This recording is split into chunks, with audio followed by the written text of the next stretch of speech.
Hey guys, it's Casey and welcome back to my channel. So today I am just kind of playing in makeup. I've been really inspired lately by a lot of my favorite Instagram artists such as Stacey Marie, Mama Mitchell, P. Louise, a friend of mine, Beauty by Melissa. I will link their pages down below, but I've just been really inspired by their style of makeup, the cut creases, their blending techniques. So I just went to sit down and play with my new makeup. I did get the Stacey Marie Carnival palette, which I'm super excited about.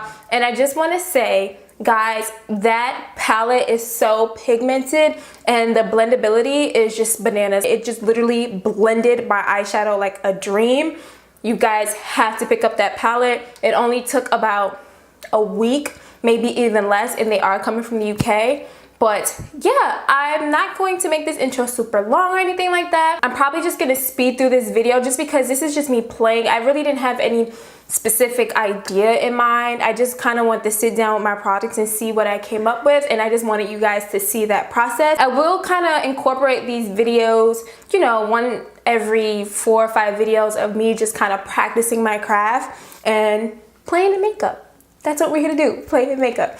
So before you guys jump into that portion of the video, please do not forget to subscribe, like, and turn on that notification bell so you're notified every time I upload a new video. And yeah guys, if you want to see how I created this look, just keep watching.